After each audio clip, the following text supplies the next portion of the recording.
ఒకటే ఈరోజు మన ప్రభుత్వం వచ్చి దాదాపు 9 నెలల కాలం అవుతుంది. ఈ 9 నెలల కాలంలో కూడా మనం చేసినటువంటి అభివృద్ధి కార్యక్రమాలు చాలా ఉన్నాయి. సంక్షేమ పథకాలు ఉన్నాయి.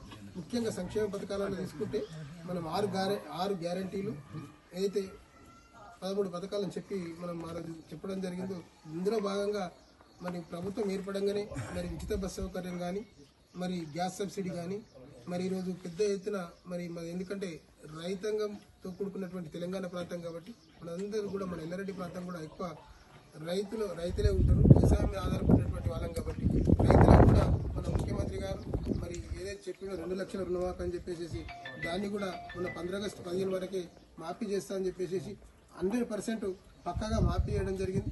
ఇంకెక్కడైనా కొద్దిగా మిగిలిపోయి మరి అవి మిగిలిపోయినాయి కూడా ఎందుకంటే 2 లక్షలపై తీసుకున్నటువంటి రుణాలు ఏవైతున్నాయో మరి దాంట్లో కట్టమని చెప్తా ఉన్నారు. 2 లక్షల వరకు మేము మాఫీ చేస్తామని చెప్తా ఉన్నారు. అవి కొన్ని మిగిలిపోయి ఉండొచ్చు. ఇంకొన్ని మందికి ఏమంటే మరి ఆధార్ కార్డులు తప్పువాడు మరి ఇంకా కొన్ని సమాచారం తప్పు ఉండడం వల్లనే వ్యవసాయ అధికారులకు చెప్పమని చెప్పేసి కూడా మనల్ని ముఖ్యమంత్రి గారు కానీ మన ఎమ్మెల్యే గారు కానీ చాలా సందర్భాల్లో చెప్పడం జరిగింది. ఎక్కడైనా తప్పిపోయిన ఉంటే కూడా రైతులందరూ కూడా మరి వ్యవసాయాధికారులు దృష్టి తీసుకోకూడదు. ఇక్కడ ఉన్నటువంటి మండల కమిటీ ఉన్నది.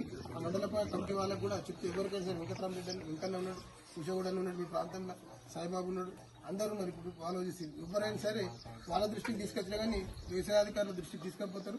ఒకటేనే మనం అందరం ఇలా పార్టీలకు అతీతంగా పార్టీలు మనకు ముఖ్యం కాదు. ఎమ్మెల్యే గారు చెప్పేది అభివృద్ధి మనకు ముఖ్యము.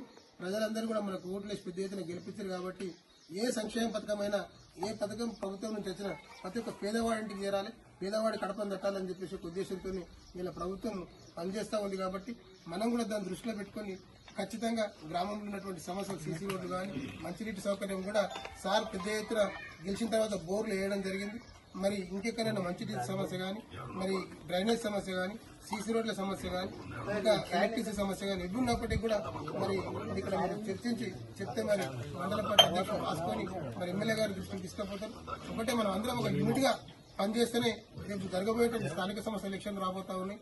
ఖచ్చితంగా మనం అందరం ఒక పక్షాలతో ఎప్పుడైనా ఇట్లా పిడికిలు ఉన్నదంటే దీనికి బలం ఎక్కువ ఉంటుంది, ఇట్లా ఉంటే బలం తక్కువ ఉంటుంది. అవునా కదా?